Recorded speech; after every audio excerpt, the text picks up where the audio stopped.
ನಾಡಿನ ಸಮಸ್ತ ಜನತೆಗೆ ಗೌರಿ ಗಣೇಶ ಹಬ್ಬದ ಶುಭಾಶಯಗಳನ್ನ ತಿಳಿಸ್ತಾ ನಾವಿಂದು ಗೌರಿ ಗಣೇಶ ಹಬ್ಬದ ಆಚರಣೆ ಹೇಗೆ ಅನ್ನೋದ್ರ ಬಗ್ಗೆ ತಿಳ್ಕೊಳ್ಳೋಣ. ಕಾರ್ಯಕ್ರಮದಲ್ಲಿ ನಮ್ಮೊಟ್ಟಿಗಿದ್ದಾರೆ ಪುರೋಹಿತರಾದ ಅಭಿಷೇಕ್ ಕಲ್ಯಾಣ್ರವರು. ಬನ್ನಿ ಕಾರ್ಯಕ್ರಮಕ್ಕೆ ಅವ್ರನ್ನ ಸ್ವಾಗತ ಮಾಡೋಣ. ಗುರುಗಳೇ, ಕಾರ್ಯಕ್ರಮಕ್ಕೆ ನಿಮಗೆ ಆತ್ಮೀಯವಾದ ಸ್ವಾಗತ. ಶ್ರೀಮತೆ ರಾಮಾನುಜಾಯತೆ ನಮಃ. ಸರ್ವಮಂಗಳ ಮಾಂಗಲ್ಯೆ ಶಿವೆ ಸರ್ವಾರ್ಥ ಸಾಧಕೆ ಶರಣ್ಯೆ ತ್ರಯಂಬಕೆ ಗೌರಿ ನಾರಾಯಣಿ ನಮೋಸ್ತುತೆ. ಗುರುಗಳೇ, ಈಗ ನಾವು ಸ್ವರ್ಣ ಗೌರಿ ವ್ರತ ಹೇಗೆ ಆಚರಿಸೋದು ಅಂತ ನಾವು ತಿಳ್ಕೊತಾ ಇದ್ದೀವಿ. ನಮ್ಮ ವೀಕ್ಷಕರಿಗೆ ಸ್ವರ್ಣ ಗೌರಿ ವ್ರತನ ಹೇಗೆ ಆಚರಿಸೋದು ಅಂತ ತಿಳಿಸ್ಕೊಡಿ. ಕರ್ನಾಟಕ ನ್ಯೂಸ್ನ ಎಲ್ಲ ವೀಕ್ಷಕರಿಗೂ ಸ್ವರ್ಣ ಗೌರಿ ವ್ರತದ ಹಾಗೂ ಗಣಪತಿ ಹಬ್ಬದ ಹಾರ್ದಿಕ ಶುಭಾಶಯಗಳು.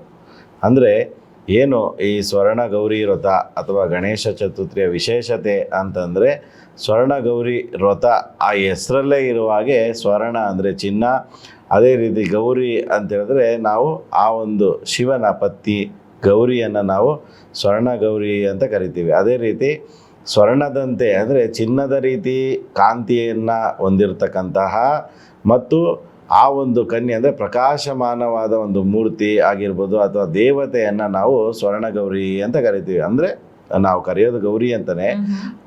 ಅದೇ ರೀತಿಯಾಗಿ ಸ್ವರ್ಣ ಅಂತ ಹೇಳಿದ್ರೆ ಚಿನ್ನದ ಲೇಪನ. ಹೇಗೆ ನಾವು ಒಂದು ಚಿನ್ನವನ್ನು ಎಷ್ಟು ಕಳೆಕಳೆಯಾಗಿ ನೋಡ್ತಾ ಇರ್ತೀವೋ ಅದೇ ರೀತಿಯಾಗಿ ಆ ಚಿನ್ನದ ಕಾಂತಿಯ ಮೈಬಣ್ಣವನ್ನು ಹೊಂದಿರುವಂತಹ ಒಂದು ದೇವತೆಯನ್ನು ನಾವು ಸ್ವರ್ಣ ಗೌರಿ ಅಂತ ಕರಿತೀವಿ. ಅದೇ ರೀತಿಯಾಗಿ ಈ ಒಂದು ಭಾದ್ರಪದ ಮಾಸದ ಶುಕ್ಲ ಪಕ್ಷದ ತೃತೀಯ ತಿಥಿಯ ದಿನದಂದು ನಾವು ಸ್ವರ್ಣ ಗೌರಿ ವ್ರತವನ್ನು ಆಚರಣೆ ಮಾಡ್ಕೊಂಡು ಬರ್ತಾ ಇದ್ದೀವಿ. ಅಂದರೆ ಈ ಒಂದು ಸ್ವರ್ಣ ಗೌರಿ ವ್ರತ ಅಂತ ಅಂದ ತಕ್ಷಣವೇ ಸುಮಂಗಲಿಯರಿಗೆ ಅಥವಾ ತವರು ಮನೆ ಅಂತ ಕರಿತೀವಿ. ಅಂದರೆ ಈ ಗೌರಿ ಹಬ್ಬ ಅಂತಂದರೆ ಸಾಕು, ಎಷ್ಟೋ ಜನರಿಗೆ ತವರು ಮನೆ ನೆನಪಾಗ್ತದೆ. ಹಂಗಾಗಿ ಆ ತವರು ಮನೆಯಿಂದ ಬರುವಂಥ ಉಡುಗೊರೆಗಳು ಅಥವಾ ಹೊಸದಾಗಿ ಮದುವೆ ಆದಂಥ ದಂಪತಿಗಳಿಗೆ ತವರು ಮನೆಗೆ ಕಳಿಸ್ಕೊಡುವಂಥ ಪದ್ಧತಿಯನ್ನು ಈ ಗೌರಿ ಹಬ್ಬದಲ್ಲಿ ಮಾಡಿಕೊಂಡು ಬರ್ತಾ ಇದ್ದಾರೆ. ಅದೇ ವಿಶೇಷತೆ. ಹಂಗಾಗಿ ಈ ಒಂದು ಹಬ್ಬ ಅಂದ ತಕ್ಷಣವೇ ಹೆಣ್ಣು ಮಕ್ಕಳಲ್ಲಿ ಒಂದು ಖುಷಿಯೋ ಖುಷಿ. ಅಂದರೆ ನಾವು ತವ್ರ ಮನೆಗೆ ಹೋಗ್ಬೋದು, ನಮ್ಮ ತವ್ರ ಮನೆಯಲ್ಲಿ ನಾವು ಬೆರೆತು ಹಬ್ಬವನ್ನು ಆಚರಿಸ್ಬೋದು. ಮತ್ತು ಈ ಒಂದು ಗೌರಿ ಹಬ್ಬವನ್ನು ಅದೇ ರೀತಿ ಅಂದರೆ ಗೌರಿ ತನ್ನ ಒಂದು ತಂದೆಯ ಮನೆಗೆ ಹೋದಂತಹ ದಿನದಲ್ಲಿ ನಾವು ಹೆಂಗೆ ಈ ಮುತ್ತೈದೆ ಹೆಣ್ಣು ಮಕ್ಕಳನ್ನ ಗಂಡನ ಮನೆಯಿಂದ ತವರು ಮನೆಗೆ ಕಳಿಸ್ಕೊಡ್ತೀವೋ ಅದೇ ಒಂದು ಸಂತೋಷ, ಖುಷಿ, ಸಂಭ್ರಮದಲ್ಲಿ ಈ ಗೌರಿ ಹಬ್ಬವನ್ನು ಆಚರಣೆ ಮಾಡ್ಕೊಂಡು ಬಂದಿದ್ದಾರೆ. ಅದೇ ರೀತಿ ಈ ಒಂದು ಏನು ಭಾದ್ರಪದ ಶುಕ್ಲ ಪಕ್ಷದಲ್ಲಿ 15 ದಿನ ನಾವು ದೇವತೆಗಳಿಗೆ 15 ದಿನ ಅಂದರೆ ಕೃಷ್ಣ ಪಕ್ಷದಲ್ಲಿ ಪಿತೃ ದೇವತೆಗಳು ಅಂದರೆ ಸುಮಾರು ಜನ ಈ ಒಂದು ಗೌರಿ ಹಬ್ಬದಲ್ಲಿ ಎಡೆ ಇಕ್ಕುವ ಪದ್ಧತಿ ಇರ್ತದೆ. ಅದೇ ರೀತಿ ಮುತ್ತೈದೆಯರಿಗೆ ಬಾಗಿನ ಕೊಡುವುದು ಅಥವಾ ಏನು ನಮ್ಮ ಒಂದು ಇದರಿದ್ದಾರೆ ಪೂರ್ವಜರು ಮಾಡ್ಕೊಂಡು ಬಂದಿದ್ದಾರೆ. ಅದೇ ರೀತಿಯಾಗಿ ತವರು ಮನೆಯಿಂದ ಬಾಗಿನಗಳು ಬರುವಂತಹ ಒಂದು ಸಂಪ್ರದಾಯ ಈ ಗೌರಿ ಹಬ್ಬದ ಆಚರಣೆಯನ್ನು ಮಾಡ್ಕೊಂಡು ಬರ್ತಾ ಇದ್ದೀವಿ. ಈ ಭಾದ್ರಪದ ಶುಕ್ಲ ತೃತೀಯ ದಿನದಂದು ಆಚರಿಸ್ತೀವಿ ಅಂತ ಹೇಳಿದ್ರಿ. ಯಾಕೆ ಪರ್ಟಿಕ್ಯುಲರ್ ಆಗಿ ಅದೇ ದಿನದಂದು ಆಚರಣೆ ಮಾಡೋದು ಹೇಗೆ?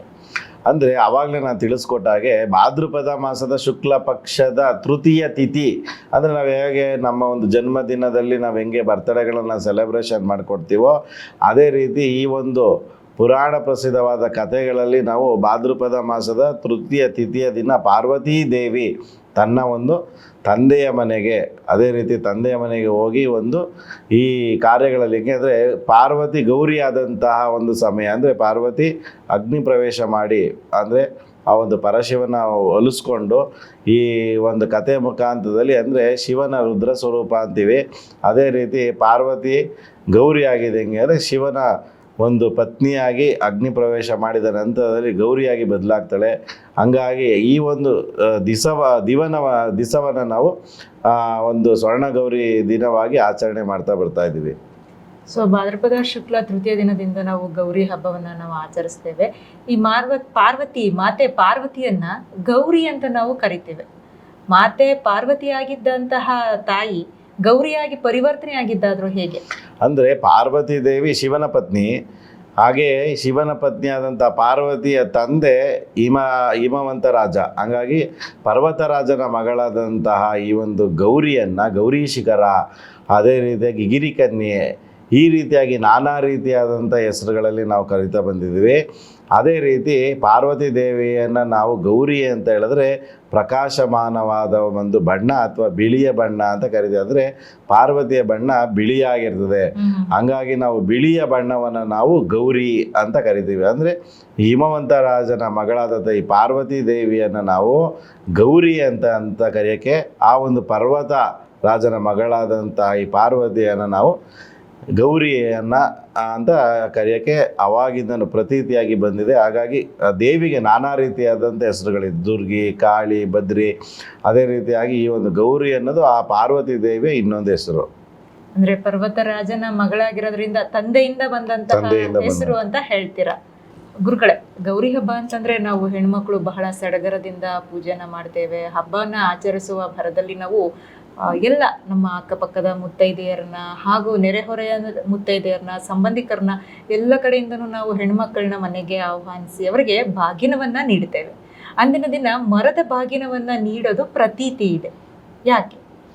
ಅಂದರೆ ಈ ಒಂದು ಸ್ವರ್ಣಗೌರಿ ವ್ರತದಲ್ಲಿ ನಾವು ಬಾಗಿನವನ್ನು ಕೊಡುವುದು ಪದ್ಧತಿ ಅಂತ ಹೇಳಿದ್ರೆ ನೋಡಿ, ಈ ಒಂದು ಕಾರ್ಯಕ್ಕೆ ಮರದ ಬಾಗಿನವನ್ನು ನಾವು ಉಪಯೋಗಿಸ್ತಾ ಇದ್ದೀವಿ. ಏನು ಮರದ ಬಾಗಿನ ಅಂತ ಹೇಳಿದ್ರೆ, ಮರದ ಬಾಗಿನ ಬಂದು ವಿಷ್ಣು ಸ್ವರೂಪ. ಆ ಮರದ ಬಾಗಿನದಲ್ಲಿ ಇರುವಂತಹ ಏನು ದ್ರವ್ಯಗಳಿದೆ ಅದನ್ನು ಲಕ್ಷ್ಮೀ ಸ್ವರೂಪ ಅಂತ ಕರಿತೀವಿ. ಅದೇ ರೀತಿ ನಾವು ಮರದ ಬಾಗಿನವನ್ನು ಸಂಸ್ಕೃತದಲ್ಲಿ ವೇಣು ಪಾತ್ರ ಅಂತ ಕರಿತೀವಿ. ಅಂದರೆ ವೇಣು ಪಾತ್ರ ಅಂತ ಕರಿತೀವಿ ಬಾಗಿನವನ್ನು. ಆ ವೇಣು ಪಾತ್ರ ಅಂದರೆ ಆ ಮರದ ಬಾಗಿನವನ್ನು ನಾವು ಈ ಗೌರಿ ಹಬ್ಬದ ದಿನ ಎಲ್ಲ ಹೆಣ್ಮಕ್ಳು ಆ ಮರದ ಬಾಗಿನವನ್ನು ತಗೊಂಡು ಅದಕ್ಕೆ ನೀಟಾಗಿ ಅರಿಶಿನವನ್ನು ಬೆಳೆದು ಅದಕ್ಕೆ ಅರಿಶಿನ ಕುಂಕುಮ ಎಲ್ಲ ಅವನ್ನು ನೀಟಾಗಿ ಹಚ್ಚಿ, ಅದರಲ್ಲಿ ಒಳಗಡೆ ಅರಿಶಿನ, ಕುಂಕುಮ, ಬೆಲ್ಲ, ತೆಂಗಿನಕಾಯಿ, ಬ್ಲೌಸ್ ಪೀಸು, ಬಿಚ್ಚೋಲೆ, ಬಳೆ, ಈ ರೀತಿ ಅದರಲ್ಲಿ ಇರುವಂತಹ ಒಂದು ವಸ್ತುಗಳನ್ನು, ದ್ರವ್ಯಗಳನ್ನು ಹಾಕಿ ಅದನ್ನು ನಾವು ಈ ಒಂದು ಮರದಿಂದ ಮುಚ್ಚಿ, ಅಂದರೆ ಆ ಒಂದು ಮರದಲ್ಲಿ ನಾವೇನು ವೇಣುಪಾತ್ರ ಅಂತ ಕರೆದ್ವಲ್ಲ, ಆ ಒಂದು ಮರವನ್ನು ವಿಷ್ಣು ಸ್ವರೂಪ, ಲಕ್ಷ್ಮೀ ಸ್ವರೂಪದಲ್ಲಿ ಅದೆರಡು ಜೋಡಿಯಾಗಿರ್ತದೆ. ಹಂಗಾಗಿ ಆ ಒಂದು ಸುಮಂಗಲೆಯರಿಗೆ ಅಂತ ನಾವು ಏನು ಮಾಡ್ತೀವಿ ಅಂದರೆ, ಈಗ ತವರು ಮನೆಗೆಲ್ಲೇ ಹೋದಾಗ್ಲೂ ಬಾಗಿನವನ್ನು ಕೊಡ್ತಾರೆ. ಅದೇ ರೀತಿ ಈ ಒಂದು ಬಾಗಿನದಲ್ಲಿ ನಾವೇನು ಮಾಡ್ತೀವಿ ಅಂದರೆ ಈ ಎಲ್ಲ ರೀತಿಯಾದಂಥ ವಸ್ತುಗಳನ್ನು ಹಾಕ್ತೀವಿ, ಜೊತೆಗೆ ಬ್ಲೌಸ್ ಪೀಸ್ ಇಟ್ಟಿರ್ತೀವಿ. ಅದನ್ನು ನಾವು 16 ಸುಮಂಗಲೆಯರಿಗೆ ನಾವು ಅದನ್ನು ಬಾಗಿನವನ್ನು ಅರ್ಪಿಸಬೇಕು. 16 ಸುಮಂಗಲೆಯರ ಜೊತೆಯಲ್ಲಿ ಆ ಮದುವೆಯಾದಂತಹ ಸುಮಂಗಲಿ, ಅವರ ಅತ್ತಿಗೆ ಅಥವಾ ನಾದಿನಿಯರು, ಅವರ ಕುಟುಂಬಸ್ಥರು, ಆ ಮುತ್ತೈದೆಯರಿಗೆ ಆ ಒಂದು ಬಾಗಿನವನ್ನು ಕೊಡ್ತಾರೆ. ಆ ಬಾಗಿನವನ್ನು ಸೆರಗಿನ ತುದಿಯ ಮುಖದ ಲಕ್ಷ್ಮೀ ಸ್ಥಾನ ಅಂತ ಕರಿತೀವಿ. ಹೆಣ್ಣು ಮಕ್ಕಳ ಆ ಸೆರಗಿನ ತುದಿಯನ್ನು ಲಕ್ಷ್ಮೀ ಸ್ಥಾನ ಅಂತ ಕರಿತೀವಿ. ಆ ಲಕ್ಷ್ಮೀ ಸ್ಥಾನದಲ್ಲಿ ನಾವು ಆ ಒಂದು ಮರವನ್ನು ಮುತ್ತೈದೆಯರಿಗೆ ಕೊಡೋದ್ರಿಂದ ಅವರ ಒಂದು ಸುಮಂಗಲ್ಯತನ ಹೆಚ್ಚಾಗ್ತದೆ. ಜೊತೆಯಲ್ಲಿ ಆ ಒಂದು ಬಾಗಿನದಲ್ಲಿ 16 ಸುಮಂಗಲ್ಯರ ವಾಸ. ಹಂಗಾಗಿ ಆ ಒಂದು 16 ದ್ರವ್ಯಗಳನ್ನು ಅದರಲ್ಲಿ ಹಾಕಿ 16 ದಾರಗಳನ್ನು ಸುಮಂಗಲ್ಯರಿಗೆ ಕಟ್ಟಿ 16 ರೀತಿಯಾದಂಥ ಗಂಟುಗಳನ್ನು ಅದರಲ್ಲಿ ಹಾಕಿ 16 ಸುಮಂಗಲಿಯರಿಗೆ ನಾವು ಆ ಬಾಗಿನವನ್ನು ಕೊಡ್ತೀವಿ. ಆ ಬಾಗಿನ ಕೊಡೋದ್ರಿಂದ ಲಕ್ಷ್ಮೀ ಸ್ವರೂಪ, ವಿಷ್ಣು ಸ್ವರೂಪದಲ್ಲಿ ಆ ಸುಖ, ದುಃಖ, ದುಮ್ಮಾನಗಳು ಅವ್ರಿಗೆ ಬರದೇ ಇರೋ ರೀತಿಯಾಗಲಿ, ಆ ನಾರಾಯಣ ಲಕ್ಷ್ಮಿ ಯಾವ ರೀತಿಯಾಗಿ ಸಂಸಾರದಲ್ಲಿ ಜೀವನವನ್ನು ನಡೆಸ್ಕೊಂಡು ಬಂದು ದೇವಾನುದೇವತೆಗಳ ಅನುಗ್ರಹ ಆ ಸುಮಂಗಲಿಯರಿಗಾಗಬೇಕು. ಅದೇ ರೀತಿ ಆ ಸುಮಂಗಲಿಯರ ಒಂದು ಆಶೀರ್ವಾದದಿಂದ ಯಾರು ತವರು ಮನೆಯಿಂದ ನಾವು ಬಾಗಿನವನ್ನು ಕೊಟ್ಟು ಕಳಿಸಿರ್ತೀವೋ ಅವರು ಅದೇ ರೀತಿಯಾಗಿ ಗಂಡ ಹೆಂಡತಿ ಜೀವನದಲ್ಲಿ ಸುಖವಾಗಿ ಬಾಳಲಿ ಅಂತೇಳಿ ತಂದೆ ತಾಯಿಗಳು ಅಥವಾ ಹಿರೀಕರು ಅಥವಾ ಸುಮಂಗಲಿಯರು ಈ ಒಂದು ಕಾರ್ಯಕ್ರಮವನ್ನು ಸ್ವರ್ಣಗೌರಿ ವ್ರತದಲ್ಲಿ ಮಾಡ್ಕೊಂಡು ಬರ್ತಾ ಇದ್ದಾರೆ. ಅದೇ ರೀತಿ ಅಕ್ಕಪಕ್ಕದಲ್ಲಿ ಇದ್ದಂಥ ಮುತ್ತೈದೆಗಳನ್ನ ಕರೆದು ಅವರಿಗೆ ಅರಿಶಿನ, ಕುಂಕುಮ, ಬಳೆ, ಹೂವು, ಈ ರೀತಿಯಾದಂತಹ ವಸ್ತುಗಳು ಏನು ಸುಮಂಗಲಿತನಿಗೆ ಏನು ಬೇಕು, ಅರಿಶಿನ, ಕುಂಕುಮ, ಬಳೆ, ಹಂಗಾಗಿ ಆ ಮುತ್ತೈದೆತನ ಏನಿದೆ ಅದನ್ನು ನಾವು ಆ ಒಂದು ಬಾಗಿನದಲ್ಲಿ ಕೊಟ್ಟು ಆ ಬಾಗಿನದಿಂದ ನಮ್ಮ ಒಂದು ಏನಿದೆ ಹಿರೀಕರು ಮಾಡ್ಕೊಂಡು ಬಂದಿದ್ದಾರಲ್ಲ ಆ ಆಶೀರ್ವಾದಗಳಲ್ಲಿ ಎಲ್ಲ ಕೂಡು ಕುಟುಂಬದಲ್ಲಿ ಇದ್ದು ನಾವು ಆ ಬಾಗಿನವನ್ನು ತಗೊಂಡು ಲಕ್ಷ್ಮೀನಾರಾಯಣ ರೀತಿಯಲ್ಲಿ ನಮ್ಮ ಜೀವನವನ್ನು ಸಾಗಿಸ್ಬೇಕು. ಮುಂದೆ ನಾವು ಆ ದೇವರ ರೀತಿಯಲ್ಲಿ ಒಂದು ಮಾದರಿಯಾಗಿ ಸಂಸಾರ ನಡೆಸಬೇಕು ಅಂತೇಳಿ ಈ ಒಂದು ಬಾಗಿನ ಪದ್ಧತಿಯನ್ನು ಸ್ವರ್ಣ ಗೌರಿ ವ್ರತದಲ್ಲಿ, ಅಂದರೆ ಏನು ತಾಯಿ ಮನೆ ಏನಿದೆ ತವರು ಮನೆಯ ಬಾಗಿನ ಅಂತ ಹೇಳಿ ನಾವು ಕೊಡ್ತಾ ಬಂದಿದ್ದೀವಿ. ಹಂಗಾಗಿ ಹೆಣ್ಣು ಮಕ್ಕಳು ಈ ಒಂದು ಸ್ವರ್ಣಗೌರಿ ವ್ರತದಲ್ಲಿ ತವರು ಮನೆಗೆ ಹೋಗಿ ಆ ಒಂದು ಬಾಗಿನವನ್ನು ಈಸ್ಕೊಂಡು ಮತ್ತೆ ಗಂಡನ ಮನೆಗೆ ಬರ್ತಾರೆ. ಆ ಗಂಡನ ಮನೆಯಲ್ಲಿ ಇದ್ದಂಥ ನಾದಿನಿಯರು, ಅತ್ತಿಗೆದಿರಿಗೂ ಅವರು ಬಾಗಿನ ಕೊಡ್ಬೋದು ಅಂತಂದರೆ ಅವ್ರಿಗೆ ಒಂದು ಸೀರೆ, ಬಳೆ, ಅರಿಶಿನ, ಕುಂಕುಮನ ಇಟ್ಟು ಅವ್ರಿಗೂ ಸಹ ಬಾಗಿನವನ್ನು ಕೊಡ್ಬೋದು. ಇವಾಗ ಪ್ರತಿ ಒಂದು ಹಬ್ಬದಲ್ಲೂ ಕೂಡ ಈ ದಾರವನ್ನ ಧಾರಣೆ ಮಾಡ್ತಾರೆ. ಈಗ ಗೌರಿ ಹಬ್ಬದಲ್ಲಿ ಗೌರಿ ದಾರ ಅಂತ ಕಟ್ತೀವಿ, ವರಮಹಾಲಕ್ಷ್ಮಿ ಹಬ್ಬದಲ್ಲಿ ಅಲ್ಲೂ ಕೂಡ ಲಕ್ಷ್ಮೀ ದಾರ ಅಂತ ಕಟ್ತಾರೆ. ಈ ಗೌರಿ ದಾರದ ಮಹತ್ವವೇನು? ಗೌರಿ ದಾರದ ಮಹತ್ವ ಅಂದರೆ ಅದೊಂದು ರಕ್ಷೆ. ಆ ರಕ್ಷೆಯಲ್ಲಿ ಯಾವ ರೀತಿ ಅಂತ ಹೇಳಿದ್ರೆ, ಅದೇ ನಾನು ಅವಾಗಲೇ ತಿಳಿಸ್ಕೊಂಡಾಗ 16 ಜನ ಸುಮಂಗಲಿಯರಿಗೆ 16 ಎಳೆಯ ದಾರವನ್ನು 16 ಎಳೆಯ ದಾರದ ಜೊತೆ 16 ಹೂವುಗಳನ್ನು ಕಟ್ಟಿ ಅದನ್ನು ನಾವು ರಕ್ಷೆಯಾಗಿ 16 ಗಂಟೆಗಳನ್ನು ಹಾಕಿ, ಆ ಗಂಟೆಗಳ ಒಂದೊಂದು ಗಂಟೆಯಲ್ಲಿ ಒಂದೊಂದು ಮಹತ್ವ ಇದೆ. 16 ಸಂಖ್ಯೆನೇ ಇರಬೇಕು. 16 ಸಂಖ್ಯೆನೇ ಇರಬೇಕು. 16 ಸಂಖ್ಯೆಯ ಒಂದು ದಾರವನ್ನು ಆ ಸುಮಂಗಲಿಯರಿಗೆ ಕಟ್ಟಿ, ಅಥವಾ ಅವರು ಕೋರಿಕೆಗಳು ಏನಿರ್ತದೋ ಆ ಕೋರಿಕೆಗಳನ್ನು ಅವರು ಪ್ರಾರ್ಥನೆ ಮುಖಾಂತರದಲ್ಲಿ ಆ ದುರ್ಗಾದೇವಿಗೆ ತಿಳಿಸಿ, ಆ ಗೌರಿಗೆ ತಿಳಿಸಿ, ಮುಂದೆ ಅವ್ರಿಗೆ ಆ ಒಂದು ಏನು ಕಷ್ಟ ಕಾರ್ಪಣ್ಯಗಳಿದೆ ಅದನ್ನು ತಾಯಿ ದೇವಿ ದುರ್ಗಾದೇವಿ ಹತ್ರ ಪ್ರಾರ್ಥನೆಯನ್ನು ಮಾಡಿಕೊಂಡು ಆ ಗಂಡನ ಒಂದು ಶ್ರೇಯಾಭಿವೃದ್ಧಿಗೋಸ್ಕರ ಆ ರಕ್ಷೆಯನ್ನು ನಾವು ಸುಮಂಗಲಿಯರಿಗೆ ಕಟ್ಟಕ್ಕೆ ಕೊಡ್ತೀವಿ. ಅಂದ್ರೆ ಅದು ರಕ್ಷಣೆ ಅಂದರೆ ಸ್ತ್ರೀಗೆ ರಕ್ಷಣೆ ಆಗಿರಲಿ ಅಂತೇಳಿ ನಾವು ಆ ದಾರದಲ್ಲಿ, ಅಂದರೆ ಬರೀ ದಾರ ಅಲ್ಲ, ಅದು ರಕ್ಷಾ ಕವಚ. ಹಾಗಾಗಿ ಆ ರಕ್ಷೆಯನ್ನು ಸುಮಂಗಲಿಯರಿಗೆ ನೀಡಲಿ ಅಂತೇಳಿ ಆ ದುರ್ಗಾದೇವಿ ಹೆಸರಿನಲ್ಲಿ ಆ ಒಂದು ರಕ್ಷೆಯನ್ನು ನಾವು ಆ ಒಂದು ಮುತ್ತೈದೆಯರ ಬಲಗೈಗೆ ಕಟ್ತೀವಿ. ಹಾಗಾಗಿ ಆ ರಕ್ಷೆಯನ್ನು ಕಟ್ಟೋದ್ರಿಂದ ಅವ್ರಿಗೆ ಯಾವುದೇ ರೀತಿಯಾದ ಸಮಸ್ಯೆಗಳು ಬರೋದಿಲ್ಲ. ಹಂಗಾಗಿ ಅವರ ಸುಮಂಗಲಿತನ ಇನ್ನೂ ಹೆಚ್ಚು ಗಟ್ಟಿಯಾಗುತ್ತೆ ಅಂತೇಳಿ ಇದೊಂದು ಪ್ರತೀತಿ. ಅಂದರೆ ತಾಯಿ ಗೌರಿಯನ್ನ ನೆನೆದು ನಮ್ಮ ಬೇಡಿಕೆ ಕೋರಿಕೆಗಳನ್ನ ಅಲ್ಲಿ ನಾವು ಕೇಳಿಕೊಂಡು ಆ ಒಂದು ಇದರಿಂದ ನಾವು ರಕ್ಷೆಯನ್ನ ಕಟ್ಕೊಳ್ಳೋದ್ರಿಂದ, ಸಂಕಲ್ಪ ಮಾಡ್ಕೊಳ್ಳೋದ್ರಿಂದ ನಮ್ಮ ಕೋರಿಕೆಗಳು ಈಡೇರುತ್ತೆ ಅಂತ ಹೇಳ್ತೀರಾ? ನಿಜ ಗುರುಗಳೇ, ನಾವು ಪ್ರತಿ ಪೂಜೆ ಆಗಲಿ ನಮ್ಮ ಪುರಾಣ ಕಾಲದಿಂದಲೂ ಕೂಡ ನಾವು ಯಾವುದೇ ಪೂಜೆ ಮಾಡಬೇಕಿದ್ರೆ ನಾವು ಮೊದಲಿಗೆ ವಿಘ್ನ ನಿವಾರಕನಾದ ಗಣೇಶನಿಗೆ ನಾವು ಪೂಜೆ ಮಾಡೋದು ಪ್ರತೀತಿ ಇದೆ. ಈ ಗೌರಿ ಹಬ್ಬದಲ್ಲೂ ಕೂಡ ಮೊದಲಿಗೆ ತಾಯಿ ನಮ್ಮ ಮನೆಗೆ ಆಗಮನಿಸ್ತಾಳೆ. ಆ ಪೂಜೆಯಲ್ಲೂ ಕೂಡ, ಗೌರಿ ವ್ರತದಲ್ಲೂ ಕೂಡ ಮೊದಲಿಗೆ ಗಣೇಶನನ್ನ ಪೂಜೆ ಮಾಡಬಹುದಾ, ಮಾಡಲೇಬೇಕಾ? ನೋಡಿ, ಭಾದ್ರಪದ ಮಾಸದಲ್ಲಿ ನಾವು ಮೊದಲನೇದಾಗಿ ಸ್ವರ್ಣ ಗೌರಿ ವ್ರತವನ್ನು ಪ್ರಾರಂಭ ಮಾಡಿರ್ತೀವಿ. ಅದೇ ರೀತಿ ಗೌರಿ ಹಬ್ಬದ ನಂತರದಲ್ಲಿ ಮಗನ ಒಂದು ಹಬ್ಬ. ಅದೇ ರೀತಿ ಗಣೇಶ ಚತುರ್ಥಿಯ ದಿನ ನಾವು ಗಣೇಶನ ಪೂಜೆಯನ್ನು ಮಾಡಬೇಕು ಅಂತ ನಿಮ್ಮ ಒಂದು ಕ್ವಶನ್ ಇದೆ. ಅದೇ ರೀತಿಯಾಗಿ ಗೌರಿ ಹಬ್ಬದಲ್ಲಿ ನಾವು ಯಾಕೆ ಗಣೇಶನ ಪೂಜೆಯನ್ನು ಮಾಡಬೇಕು ಅಂತಂದರೆ, ಈ ಒಂದು ದೇವಾನುದೇವತೆಗಳಿಂದ ಪ್ರಥಮ ಪೂಜಿತ ಆದಂಥ ಗಣೇಶನಿಗೆ ಮೊದಲ ಆದ್ಯತೆ.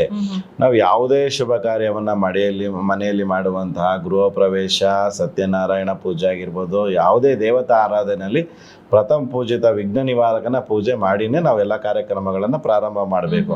ಅದೇ ರೀತಿಯಾಗಿ ಈ ಒಂದು ಸ್ವರ್ಣಗೌರಿ ವ್ರತದಲ್ಲೂ ಅಷ್ಟೇ ವಿಘ್ನಗಳು ಏನು ಬರದೇ ಇರೋ ರೀತಿಯಲ್ಲಿ ಮನೆಯಲ್ಲಿ ನಡೆಯುವಂಥ ಪೂಜೆ ಪುನಸ್ಕಾರಗಳಲ್ಲಿ ಯಾವುದೇ ರೀತಿಯಾದಂಥ ತೊಂದರೆಗಳು ಬರಬಾರ್ದು, ಅಡೆತಡೆಗಳು ಬರಬಾರ್ದು. ಯಾಕಂತಂದರೆ ಈಗ ಪೂಜೆ ಮಾಡೋ ಟೈಮಲ್ಲಿ ಎಷ್ಟೋ ಸಮಸ್ಯೆಗಳಾಗ್ತದೆ, ಅಥವಾ ಏನಾದರೂ ಅಚಾತುರ್ಯ ನಡಿಬೋದು ಅಂತೇಳಿ ಕರೀತಾರೆ. ಅದೇ ರೀತಿ ಈಗ ಒಂದು ಪೂಜೆಯನ್ನು ಮಾಡುವಾಗ ಪ್ರಥಮ ಪೂಜಿತ ಗಣೇಶನನ್ನು ಸಂಕಲ್ಪವನ್ನು ಮಾಡಿಕೊಂಡು ಆ ಒಂದು ಗಣೇಶನ ಅನುಗ್ರಹವನ್ನು ಪಡ್ಕೊಂಡು ನಾವು ಮಾಡುವಂಥ ಪೂಜೆಯಲ್ಲಿ ಸುಸೂತ್ರವಾಗಿ ನಡೆಯುತ್ತದೆ, ಯಾವುದೇ ರೀತಿ ಸಮಸ್ಯೆಗಳಾಗಲ್ಲ. ಹಾಗಾಗಿ ಆ ಪೂಜೆಯನ್ನು ನಾವು ಗಣೇಶನಿಂದ ಪ್ರಾರಂಭವನ್ನು ಮಾಡಿದಾಗ ಪ್ರಥಮ ಪೂಜಿತಾದ ಗಣೇಶನನ್ನು ನಾವೇನು ಮಾಡ್ತೀವಿ ಅಂದರೆ ಗಣಗಳ ಅಧಿಪತಿ ಅಂತ ಕರಿತೀವಿ. ಹಂಗಾಗಿ ಗಣಪತಿಯನ್ನು ಗಣಗಳ ಅಧಿಪತಿ ಅಂತ ಕರೆದಾಗ ಪ್ರಥಮ ಪೂಜಿತ ಅಂತ ಹೇಳಿದ್ರೆ ಎಷ್ಟು ಗಣಗಳಿದೆಯೋ, ಎಷ್ಟು ದೇವಾನುದೇವತೆಗಳಿದ್ದಾರೋ ಅವರ ಅನುಗ್ರಹ ಗಣೇಶನ ಪೂಜೆಯನ್ನು ಮಾಡೋದಾಗಿಂದ ಎಲ್ಲ ಗ್ರಹಗತಿಗಳು ಅಲ್ಲಿ ನಿವಾರಣೆ ಆಗ್ತದೆ. ಏನೇ ದುಷ್ಟಶಕ್ತಿಗಳ ಕಾಟ ಇತ್ತು, ಈ ಪೂಜೆಗೆ ತೊಂದರೆ ಮಾಡಬೇಕು ಅಂತ ಇದ್ದರೆ ಅಲ್ಲಿ ಯಾವುದೇ ರೀತಿಯಾದಂಥ ಸಮಸ್ಯೆಗಳಾಗಲ್ಲ. ಹಾಗಾಗಿ ಆ ವಿಘ್ನ ವಿನಾಶಕನ ನಾವು ಆರಾಧನೆಯನ್ನು ಮಾಡಿಕೊಂಡು ಪ್ರಥಮ ಪೂಜಿತ ಗಣೇಶನ ನಾವು ಪ್ರಾರ್ಥನೆ ಮುಖಾಂತರದಲ್ಲಿ ಆ ಒಂದು ಪೂಜೆಯಲ್ಲಿ ಗಣಪತಿಯಿಂದ ಪ್ರಾರಂಭ ಮಾಡಿದಾಗ ಈ ಪ್ರಾರಂಭದಿಂದ ಕೊನೆಯ ತನಕ ಯಾವುದೇ ರೀತಿಯಾದಂಥ ಸಮಸ್ಯೆಗಳು ಈ ಪೂಜೆ ಸ್ವರ್ಣಗೌರಿ ವ್ರತದಲ್ಲಿ ಬರಲ್ಲ. ಹಾಗಾಗಿ ನಾವು ಪ್ರಥಮ ಪೂಜಿತ ತಾಯಿನೇ ಹಬ್ಬ ಆಗಿದ್ರು ಗಣಪತಿ ಪೂಜೆ ಮುಖಾಂತರದಲ್ಲಿ ಸ್ಟಾರ್ಟ್ ಮಾಡಿ ತಾಯಿಯ ಪೂಜೆನ ಪ್ರಾರಂಭ ಮಾಡಬೇಕು ಅಂತ ಹೇಳ್ತೀರಾ? ಗುರುಗಳೇ, ಈ ಗೌರಿಗೆ ನಾವು ಗೌರಿನ ಕೂರಿಸಿ ಪೂಜೆ ಮಾಡಬೇಕಿದ್ರೆ ಗೌರಿಗೆ ಷೋಡಶೋಪಚಾರ ಅಂತ ಹೇಳ್ತಾರೆ. ಏನು ಹೀಗಂದ್ರೆ? ಷೋಡಶೋಪಚಾರ ಪೂಜೆ ಅಂತಂದರೆ ಬರೀ ಗೌರಿಗೆ ಅಂತಲ್ಲ, ಎಲ್ಲ ದೇವತೆಗಳಿಗೂ ಆಯಾ ದೇವತೆಗಳಿಗೆ ಆಯಾ ವಿಧದಲ್ಲಿ ನಾವು ಷೋಡಶೋಪಚಾರಗಳನ್ನು ಪೂಜೆಯನ್ನು ಮಾಡ್ಕೊಂಡು ಬರ್ತಾ ಇದ್ದೀವಿ. ಅದೇ ರೀತಿಯಾಗಿ ಇದರಲ್ಲಿ ಏನು ವಿಶೇಷತೆ ಏನೂ ಇಲ್ಲ. ಈಗ ಗೌರಿ ಹಬ್ಬವನ್ನು ಪ್ರಾರಂಭ ಮಾಡಿದಾಗಿಂದ ಅಂತಂದರೆ ನಾವು ಇವತ್ತು ಸ್ವರ್ಣ ಗೌರಿ ಹಬ್ಬವನ್ನು ಪ್ರಾರಂಭ ಮಾಡ್ತಾ ವ್ರತವನ್ನು ಪೂಜೆಯನ್ನು ಪ್ರಾರಂಭ ಮಾಡ್ತಾ ಇದ್ದೀವಿ ಅಂತ ಹೇಳಿದ್ರೆ ಈ ಒಂದು ಭಾದ್ರಪದ ಮಾಸದ ತೃತೀಯ ತಿಥಿಯ ದಿನದಂದು ಹೆಣ್ಣು ಮಕ್ಕಳು ಎಲ್ಲರೂ ಒಂದು ಅಭ್ಯಂಜನ ಅಂದರೆ ಎಣ್ಣೆಯ ಸ್ನಾನ ಅಂದರೆ ಅಭ್ಯಂಜನ ಸ್ನಾನವನ್ನು ಮಾಡಿ ಶುಚೀಭೂತರಾಗಿ ಮನೆಯನ್ನು ಶುದ್ಧ ಮಾಡಿ ಆ ಮನೆಯಲ್ಲಿ ಏನು ನಾವು ಪ್ರತಿಷ್ಠಾಪನೆಯನ್ನು ಮಾಡೋದ್ರಿಂದ ಆ ಮಣ್ಣಿನ ಮೂರ್ತಿ ಅಂತ ಹೇಳಿದ್ರೆ ಆ ಸ್ವರ್ಣ ಗೌರಿಯನ್ನು ತಗೊಂಡು ಬಂದಿರ್ತೀವಿ. ಆ ಸ್ವರ್ಣ ಗೌರಿಯನ್ನು ತಂದ ನಂತರದಿಂದ ಮನೆಯನ್ನು ಶುದ್ಧ ಮಾಡಿ ರಂಗೋಲಿ ಹಾಕಿ ಬಾಗಿಲನ್ನು ಗುಡಿಸಿ ಸಾರಿಸಿ ತೊಪ್ಪೆಯಿಂದ ಅದನ್ನು ಎಲ್ಲವನ್ನು ಶುದ್ಧ ಮಾಡಿ ಆ ಬಾಗಿಲಲ್ಲಿ ಒಂದು ರಂಗೋಲಿಯನ್ನು ಹಾಕಿ ನಂತರದಲ್ಲಿ ಒಂದು ಹಸಿರು ಸೊಂಪಾದಂಥ ಒಂದು ಮಾವಿನ ತೋರಣವನ್ನು ಬಾಗಿಲಿಗೆ ಕಟ್ಟಿ ದೇವರ ಮನೆಗೆ ಮಾವಿನ ತೋರಣ ಮಂಟಪ ಎಲ್ಲ ರೆಡಿ ಮಾಡಿಕೊಂಡು ಆ ಮಂಟಪದ ಮೇಲೆ ಗೌರಿಯನ್ನು ಪ್ರತಿಷ್ಠಾಪನೆಯನ್ನು ಮಾಡಿಕೊಂಡು ಆ ಗೌರಿ ಪ್ರತಿಷ್ಠಾಪನೆ ಆದ ನಂತರದಿಂದ ಅಂದರೆ ಆವಾಹನೆ ಅಂತ ಕರಿತೀವಿ. ಅಂದರೆ ಗೌರಿಯನ್ನು ಕರ್ಕೊಂಡು ಬಂದು ಕೂರಿಸೋದಾಗಿಂದ ಹಿಡಿದು ವಿಸರ್ಜನೆವರೆಗೂ ನಾವೇನು ಪೂಜೆಯನ್ನು ಮಾಡ್ತೀವಿ. ಈಗ ಗೌರಿಯನ್ನು ಕರ್ಕೊಂಡು ಬಂದು ಕೂರಿಸ್ತೀವಿ. ಗೌರಿಯನ್ನು ಕರ್ಕೊಂಡು ಬಂದು ಕೂರಿಸಿದ ಮೇಲೆ ಅಲ್ಲಿ ಆಚಮನೆಯ ಸಂಧ್ಯಾ ವಂದನೆಯಿಂದ ಪ್ರಾರಂಭ ಮಾಡಿ ಪೂಜೆ ಪುನಸ್ಕಾರಗಳು ಹೋಮ ಹವನ ಮತ್ತು ದುರ್ಗಾದೇವಿಗೆ ಅಲಂಕಾರಗಳನ್ನು ಮಾಡ್ತೀವಿ. ಹೂವು ಅರಿಶಿನ ಕುಂಕುಮ ಗಂಧ ಲೇಪನ ಪುಷ್ಪ ಎಲ್ಲ ಆ ಒಂದು ದುರ್ಗಾದೇವಿ ಗೌರಿಗೆ ಅಲಂಕಾರವನ್ನು ಮಾಡಿ ನಂತರದಲ್ಲಿ ಅದಕ್ಕೆ ನಾವು ಪಂಚಾಮೃತದಲ್ಲಿ ಅಭಿಷೇಕವನ್ನು ಅಂದರೆ ಒಂದು ಚಿಕ್ಕದಾದ ಮೂರ್ತಿಗೆ ನಾವು ಹಾಲು ಮೊಸರು ತುಪ್ಪ ಜೇನುತುಪ್ಪ ಬಾಳೆಹಣ್ಣು ಕಲ್ಸಕ್ಕರೆ ಗೋಡಂಬಿ ದ್ರಾಕ್ಷಿ ಈ ರೀತಿಯಾದಂಥ ಪಂಚದ್ರವ್ಯಗಳ ಮುಖಾಂತರದಲ್ಲಿ ನಾವು ಅದಕ್ಕೆ ಅಭಿಷೇಕವನ್ನು ಮಾಡಿ ಮತ್ತು ತಂದಂಥ ಮೂರ್ತಿಗೆ ಅರಿಶಿನ ಕುಂಕುಮದಿಂದ ನಾವು ಅದಕ್ಕೆ ಅಲಂಕಾರ ಎಲ್ಲವನ್ನು ಮಾಡಿ ಅದಕ್ಕೆ ನಮ್ಮ ಒಂದು ಕೈಲಾದಂತೆ ಯಥಾಸಕ್ತಿಯಾಗಿ ಒಂದು ಸೀರೆ ಬಳೆ ಒಂದು ರವಿಕೆ ಕಣವನ್ನು ಇಟ್ಟು ಅದರಲ್ಲಿ ಪೂಜೆಯನ್ನು ಮಾಡಿಕೊಂಡು ಅಲ್ಲಿ ದಕ್ಷಿಣೆಗಳನ್ನು ಇಟ್ಟು ಅದಕ್ಕೆ ನೈವೇದ್ಯವನ್ನಾಗಿ ನಾವು ಮಾಡಿ ಪ್ರಸಾದವನ್ನು ಮಾಡಿ ನಂತರದಲ್ಲಿ ಪೂಜೆ ಪುನಸ್ಕಾರಗಳು ಸುಮಂಗಲಿಯರನ್ನು ಕರೆದು ಅವರಿಗೆ ಅರಿಶಿನ ಕುಂಕುಮ ಕೊಟ್ಟು ಅದಾದ ನಂತರದಲ್ಲಿ ವಿಸರ್ಜನೆ ಮಾಡುವ ತನಕ ಎಷ್ಟು ನಾವು ಪೂಜೆಗಳಲ್ಲಿ ಭಾಗವಹಿಸಿರ್ತೀವಿ ಯಾವ ರೀತಿಯಾದಂಥ ಒಂದು ಪೂಜೆಗಳಲ್ಲಿ ನಾವು ಆ ದುರ್ಗಾದೇವಿಗೆ ಸಲ್ಲಿಸಿರ್ತೀವಲ್ಲ ಒಂದು ಅಕ್ಷತೆ ಆಗಿರ್ಬೋದು ತೀರ್ಥ ಪ್ರಸಾದ ಆಗಿರ್ಬೋದು ಮತ್ತು ಮನೆಯನ್ನು ಸಾರಿಸಿ ಗುಡಿಸಿ ರಂಗೋಲಿ ಹಾಕಿರೋದ್ರಿಂದ ಹಿಡಿದ್ಬೋದು ಆ ಮಂಟಪ ರೆಡಿ ಮಾಡೋದಾಗಿರ್ಬೋದು ಮುತ್ತೈದರ ಜೊತೆ ನಾವು ಭಾಗವಹಿಸೋದಾಗಿರ್ಬೋದು ಅವರಿಗೆ ಕೊಡುವಂಥ ಅರಿಶಿನ ಕುಂಕುಮ ಆಗಿರ್ಬೋದು ಸೀರೆ ಆಗಿರ್ಬೋದು ಪ್ರತಿಯೊಂದು ಆ ಮರದ ಬಾಗಿನ ಏನು ಹೇಳಿದ್ರೆ ಆ ಮರದ ಬಾಗಿನ ಕೊಟ್ಟು ಅವರ ಆಶೀರ್ವಾದ ಪಡ್ಕೊಂಡು ಆ ರಾತ್ರಿ ಕಳೆಯೋ ತನಕ ಏನು ಕಾರ್ಯಕ್ರಮಗಳನ್ನು ನಾವು ದುರ್ಗಾದೇವಿಗೆ ಮಾಡಿರ್ತೀವೋ ಅದೆಲ್ಲ ಷೋಡಶೋಪಚಾರ ಪೂಜೆಗಳಾಗಿರ್ತದೆ. ಇದು ದುರ್ಗಾದೇವಿಗೆ ನಾನು ಅವಾಗಲೇ ಹೇಳಿದ್ದು ದುರ್ಗಾದೇವಿಗೆ ಒಂದೇ ಅಂತಲ್ಲ ಎಲ್ಲ ದೇವಾನುದೇವತೆಗಳಿಗೆ ಆಯಾಯ ಪದ್ಧತಿ ಪ್ರಕಾರವಾಗಿ ನಾವು ಷೋಡಶೋಪಚಾರ ಪೂಜೆಯನ್ನು ಮಾಡ್ಕೊಂಡು ಬರ್ತಾ ಇದ್ದೀವಿ. ಅದೇ ರೀತಿಯಾಗಿ ಈ ಷೋಡಶೋಪಚಾರ ಪೂಜೆ ಆದಮೇಲೆ ಪ್ರಸಾದ ವಿನಿಯೋಗ ಆಗಿರ್ಬೋದು ವಿಸರ್ಜನೆ ಆಗಿರ್ಬೋದು ಅದೇ ರೀತಿ ನಾವು ಅದಕ್ಕೆ ಮಡ್ಲಕ್ಕಿ ಕೊಡೋದಾಗಿರ್ಬೋದು ಗೌರಿಗೆ ಸುಮಂಗಲಿಯರಿಗೆ ಮಡ್ಲಕ್ಕಿ ಕೊಡೋದು ಪದ್ಧತಿ ಇರುತ್ತೆ. ಅದೇ ರೀತಿ ಆ ಷೋಡಶೋಪಚಾರೆಯಲ್ಲಿ ಮಡಲಕ್ಕಿನೂ ಅಂದರೆ ಒಂದು ಮಡ್ಲಕ್ಕಿಯಲ್ಲಿ ಒಂದು 2 ಇಡಿ ಅಕ್ಕಿ ಒಂದು ಬೆಲ್ಲ ಕೊಬ್ಬರಿ ಕಲ್ಸಕ್ಕರೆ ಮತ್ತು ರವಿಕೆ ಕಣ ತೆಂಗಿನಕಾಯಿ ಎಲೆ ಅಡಿಕೆ ಬಾಳೆಹಣ್ಣು ಅರಿಶಿನ ಮತ್ತು ಗೌರಿ ಬಳೆ ಇಷ್ಟೆಲ್ಲವನ್ನು ನಾವು ಅದನ್ನು ಮುತ್ತೈದೆಯರಿಗೆ ಕೊಡ್ತೀವಲ್ಲ ಅದೇ ರೀತಿ ನಾವು ಬಾಗಿನದ ರೂಪದಲ್ಲಿ ಒಂದು ನಾವು ಗೌರಿಗೆ ನಾವು ಈ ಒಂದು ವಸ್ತುಗಳನ್ನು ಕೊಡ್ತೀವಿ. ಆ ಗೌರಿಗೂ ಬಾಗಿನ ಕೊಡಬೇಕು ಯಾಕಂದರೆ ಗೌರಿನೂ ಮುತ್ತೈದೆ ಅಲ್ವಾ. ಹಂಗಾಗಿ ಆ ತಾಯಿಗೂ ನಾವು ಮಡ್ಲಕ್ಕಿಯನ್ನು ಕೊಟ್ಟು ನಮ್ಮ ಒಂದು ಕೋರಿಕೆಗಳನ್ನು ಸಲ್ಲಿಸ್ತಾ ಇದ್ವಿ. ಸುಮಂಗಲಿಯರಿಗೆ ಬಾಗಿನ ಕೊಡ್ತೀವಿ. ದೇವಾನುದೇವತೆಗಳಿಗೆ ಮಡಲಕ್ಕಿ ಕೊಡ್ತೀವಿ. ಬಾಗಿನ ಕೊಡೋಕೆ ಬರಲ್ಲ ಮಡ್ಲಕ್ಕಿಯನ್ನು ಕೊಟ್ಟು ಆ ಮಡ್ಲಕ್ಕಿಗೆ ಬೇಕಾದಂಥ ಸಾಮಾನು ಏನಿದೆ ಅದೆಲ್ಲವನ್ನು ಪ್ರತಿಯೊಂದು ನಾನು ಅವಾಗಲೇ ತಿಳಿಸ್ದಂಗೆ ಅದೆಲ್ಲನೂ ಕೊಟ್ಟು ಆ ಪೂಜೆಯನ್ನು ಮಾಡೋದ್ರಿಂದ ಆ ಗೌರಿ ಸಂತೃಪ್ತಿಯಾಗಿ ನಮಗೆ ಏನು ಕೋರಿಕೆಗಳಿರ್ತಾನೆ ಅದಕ್ಕೆ ತಥಾಸ್ತು ಅಂತ ಹೇಳಿ ಆ ದೇವಾನುದೇವತೆಗಳು ಆಶೀರ್ವಾದ ಮಾಡ್ತಾರೆ.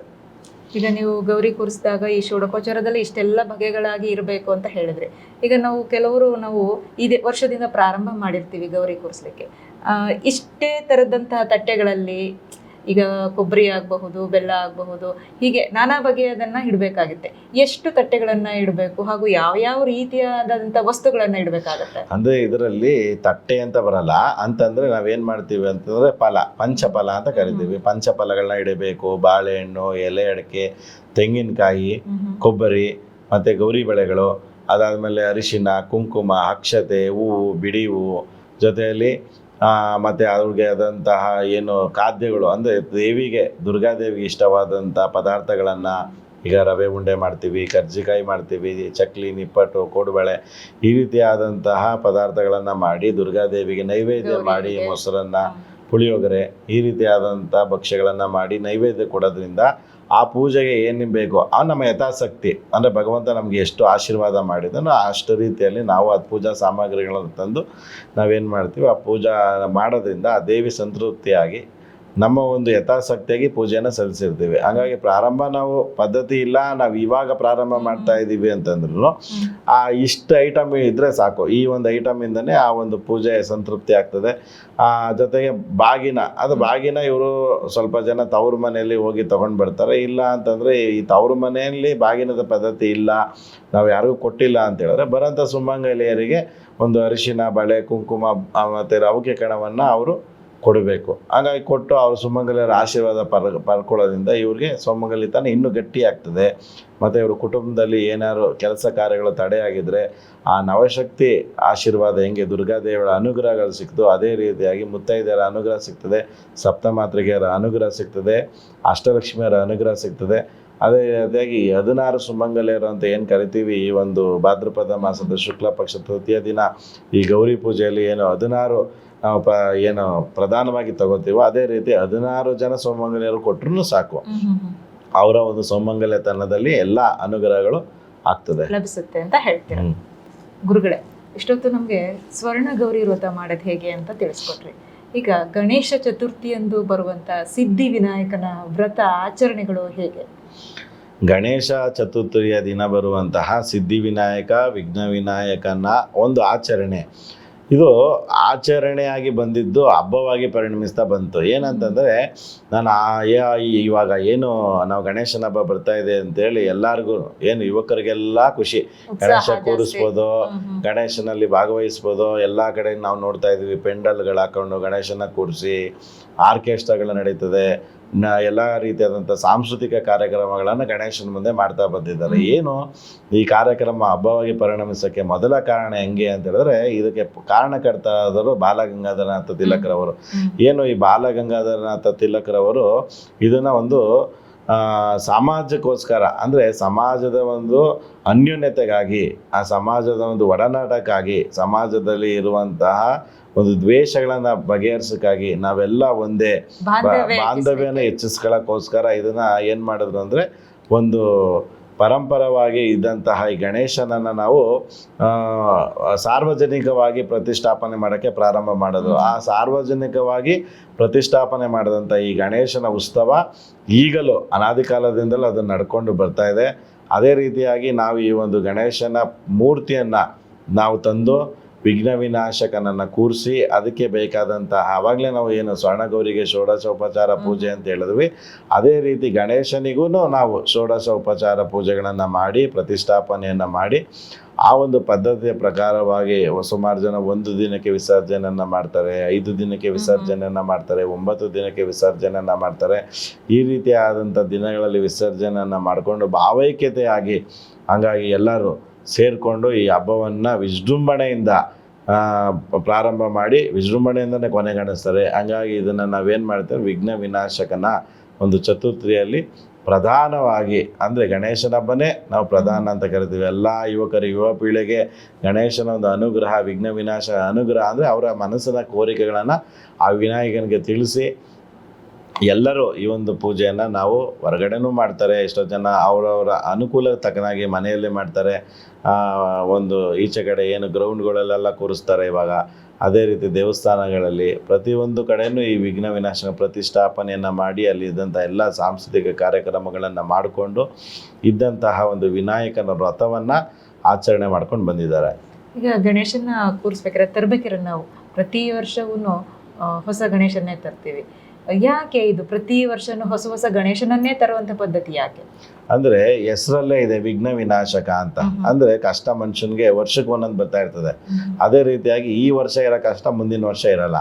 ಹಂಗಾಗಿ ಆ ವಿನಾಯಕನನ್ನು ನಾವೇನು ಮಾಡ್ತೀವಿ, ತಗೊಂಡು ಬಂದು ಪ್ರಾಣ ಪ್ರತಿಷ್ಠಾಪನೆಯನ್ನು ಮಾಡಿಕೊಂಡು ಅದಕ್ಕೆ ಆದಂಥ ಷೋಡಶೋಪಚಾರ ಪೂಜೆಯನ್ನು ಮಾಡಿಕೊಂಡು ನಮ್ಮ ಕಷ್ಟ ಕಾರ್ಪಣ್ಯಗಳೇನಿದೆ ಅದನ್ನು ನಿವಾರಣೆಯನ್ನು ಮಾಡು, ಈ ವರ್ಷದಲ್ಲಿ ಇದ್ದಂತಹ ನಮ್ಮ ಕಷ್ಟಗಳನ್ನು ಬಗೆಹರಿಸು, ಹಂಗಾಗಿ ಮುಂದೆ ನಮ್ಮ ಜೀವನವನ್ನು ಬದುಕು ಬೆಳಕಾಗಿರಲಿ, ಹಾಗಾಗಿ ನಮ್ಮ ಕೋರಿಕೆಗಳನ್ನು ಆ ಒಂದು ಗಣೇಶನಿಗೆ ಅರ್ಪಿಸಿ ಆ ಗಣೇಶನ ನಾವೇನು ಮಾಡ್ತೀವಿ ಅಂದರೆ ಹರಿಯುವ ನೀರಿನಲ್ಲಿ ವಿಸರ್ಜನೆಯನ್ನು ಮಾಡ್ತೀವಿ. ಅಂದರೆ ಮಣ್ಣಿಂದಲೇ ಗಣೇಶನನ್ನು ಬಂದಿದ್ದು ಮತ್ತೆ ನಾವು ಮಣ್ಣಿಗೆ ಕಳಿಸ್ಕೊಡ್ತಾ ಇದೀವಿ ಅಂತ ಅರ್ಥ. ಹಂಗಾಗಿ ಮಣ್ಣಿನಿಂದ ಸೃಷ್ಟಿಯಾದಂಥ ಗಣೇಶನನ್ನ ಮತ್ತೆ ನೀರಲ್ಲೇ ಬಿಟ್ಟು ಮತ್ತೆ ಆ ಮಣ್ಣಿಗೆ ಸೇರಿಸಿ ಆ ಪಂಚಭೂತಗಳು ಪಂಚತತ್ವಗಳಿಂದ ಆ ಗಣಪತಿಯನ್ನು ಪ್ರತಿಷ್ಠಾಪನೆಯನ್ನು ಮಾಡಿರ್ತೀವಿ. ಅದು ಗಣಪತಿಯನ್ನು ಮಾಡುವಾಗ ಜೇಡಿ ಮಣ್ಣಿನ ಅಂದರೆ ಪಾರ್ವತಿಯ ಮೈಯ ಒಂದು ಕೊಳೆ ಅಂತ, ಅವಾಗೆಲ್ಲ ಮೈ ಕೊಳೆ ಅದು ಇದು ಅಂತ ಇದ್ರು. ಅದೇ ರೀತಿಯಾಗಿ ಮಣ್ಣಿನಿಂದ ಗಣೇಶನ ಸೃಷ್ಟಿಯಾಗಿದ್ದಷ್ಟೇ. ಹಂಗಾಗಿ ಆ ಮಣ್ಣಿನಿಂದ ಮಾಡಿದಂಥ ಗಣೇಶನನ್ನು ನಾವು ವಿಘ್ನಗಳ ಕಳೆಯುವಂಥ ವಿಘ್ನ ವಿನಾಶಕ ಅಂತೇಳಿ ಅದಕ್ಕೆ ಪೂಜೆ ಪ್ರತಿಷ್ಠಾಪನೆ ಮಾಡಿ ನದಿಯಲ್ಲಿ ಬಿಡ್ತೀವಿ. ಅಂದರೆ ಹರಿಯುವ ನದಿ ಯಾವ ರೀತಿಯಾಗಿ ಹರಿತಾ ಹೋಗಿ ಸಮುದ್ರವನ್ನು ಸೇರುತ್ತೋ ಅದೇ ರೀತಿ ನಮ್ಮ ಕಷ್ಟ ಕಾರ್ಪಣ್ಯಗಳು ಆ ನದಿಯ ಮುಖಾಂತರದಲ್ಲಿ ಹರಿದು ಅದಕ್ಕೆ ಆದಂಥ ಒಂದು ಕೊನೆ ಅಂತ ಇರುತ್ತೆ. ಕಷ್ಟಗಳಿಗೆ ಕೊನೆ ಅಂತ ಏನೂ ಇಲ್ಲ, ಅದಕ್ಕೆ ಯಾವತ್ತಿದ್ರೂ ಒಂದು ಕೊನೆ ಬಂದೇ ಬರುತ್ತೆ. ಅದೇ ರೀತಿ ನಾವು ಮಾಡಿದಂಥ ಪೂಜೆ ಪುನಸ್ಕಾರ ಗಣೇಶನಿಗೆ ಅರ್ಪಿಸ್ತೀವಿ. ಗಣೇಶ ಆ ಕಷ್ಟಗಳೆಲ್ಲ ತಗೊಂಡು ಸಮುದ್ರ ಸೇರ್ತಾನೆ. ಹಾಗಾಗಿ ನಮ್ಮ ಕಷ್ಟಗಳು ಆವತ್ತಿಗೆ ಅಂತ್ಯ ಆಯಿತು ಅಂತೇಳಿ ನಾವು ಈ ಪೂಜೆಯನ್ನು ಮಾಡಿಕೊಂಡು ಗಣೇಶನ ಪ್ರತಿಷ್ಠಾಪನೆಯನ್ನು ಮಾಡಿ ಪೂಜೆ ಆದ ನಂತರದಲ್ಲಿ ವಿಸರ್ಜನೆಯನ್ನು ಮಾಡ್ತೀವಿ. ವಿಸರ್ಜನೆಯನ್ನು ಮಾಡಿಕೊಂಡು ಅಂದರೆ ಎಷ್ಟೋ ಜನ ಆಡಂಬರ ಮಾಡ್ಕೊಬಿಟ್ಟಿದ್ದಾರೆ ಇವಾಗ. ಅದೇ ರೀತಿ ಯಾವ ರೀತಿ ಪದ್ಧತಿ ಪ್ರಕಾರವಾಗಿ ಅಂದರೆ ಗಣೇಶ ತುಂಬ ಎತ್ತರ ಮಟ್ಟಿಗೆ ಇರಬೇಕು ಅಂತ ಏನಿಲ್ಲ. ಅದೇ ರೀತಿಯಾಗಿ ಮನೆಯಲ್ಲಿ ಕೂರ್ಸೋಕ್ಕೆ 1.5 ಅಡಿ ಅಷ್ಟು ಇದ್ರೂ ಚಿಕ್ಕದಾದಂಥ ಗಣೇಶ ಇದ್ರೂ ಸಾಕು. ತುಂಬ ದೊಡ್ಡದಾಗಿ ತೊಗೊಂಡು ಬಂದು ವಿಘ್ನ ವಿನಾಶಕನ್ನ ಎಷ್ಟೋ ಜನ ವಿಘ್ನ ಮಾಡಾಕ್ಬಿಡ್ತಾರೆ. ಅದೇ ರೀತಿ ಆ ರೀತಿಯಾಗಿ ಮಾಡಬಾರ್ದು. ಎಷ್ಟು ಚಿಕ್ಕದಾಗಿರುವಂಥ ಮಣ್ಣಿನ ಮೂರ್ತಿಗಳು ಮತ್ತು POP ಗಣೇಶ ಆಗಿರ್ಬೋದು, ಮತ್ತು ತುಂಬ ಕೆಮಿಕಲಿಂದ ಮಾಡಿರುವಂಥ ಗಣೇಶಗಳನ್ನು ಕೂರಿಸ್ಬೇಡಿ. ಅದೇ ರೀತಿ ಇವಾಗ ಬರ್ತಾ ಇರುವಂತಹ ಪರಿಸರ ಸ್ನೇಹಿ ಗಣೇಶ ಏನಿದೆ, ಮಣ್ಣಿನಿಂದ ಮಾಡಿದಂಥ ಚಿಕ್ಕ 1.5 ಅಡಿಯದ್ದು ಗಣೇಶನ ಮನೆಯಲ್ಲೇ ಕೂರಿಸಿ ಆ ಮನೆಯಲ್ಲೇ ನಾವೊಂದು ಚಿಕ್ಕದಾಗಿ ಒಂದು ಬಕೆಟಲ್ಲೇ ವಿಸರ್ಜನೆಯನ್ನು ಮಾಡಿಕೊಂಡು ಅದೇ ಬಂದಂತಹ ಮಣ್ಣನ್ನು ಮತ್ತೆ ನಾವು ಗಿಡಕ್ಕೆ ಹಾಕೋದ್ರಿಂದ ಗಿಡಗಳು ಸಮೃದ್ಧಿಯಾಗಿ ಬೆಳೀತದೆ. ಹಾಗಾಗಿ ಯಾವ ಒಂದು ಪ್ರಾಣಿ ಪಕ್ಷಿಗಳಿಗೆ ಸಮಸ್ಯೆ ಆಗಲ್ಲ, ನದಿ ನೀರು ಹಾಳಾಗಲ್ಲ, ಸಮುದ್ರದ ನೀರು ಮತ್ತು ಕೆರೆಯಲ್ಲೆಲ್ಲ ಬಿಟ್ಟಾಗ ಆ ಒಂದು ಗಣೇಶನ ಆ ಹೂವು ಪ್ರತಿಯೊಂದು ಅಲ್ಲಿ ಹಾಕಿ ಆ ಒಂದು ಪೇಂಟಿಂಗ್ ಏನಿದೆ ಅದೆಲ್ಲ ಒಂದು ಕೆರೆಯಲ್ಲಿ ಮಿಶ್ರಣ ಆದಾಗ ಅಲ್ಲಿರುವಂಥ ಮೀನುಗಳಿಗಾಗಿರೋ ಪ್ರತಿಯೊಂದಕ್ಕೂ ಸಮಸ್ಯೆ ಆಗ್ತದೆ.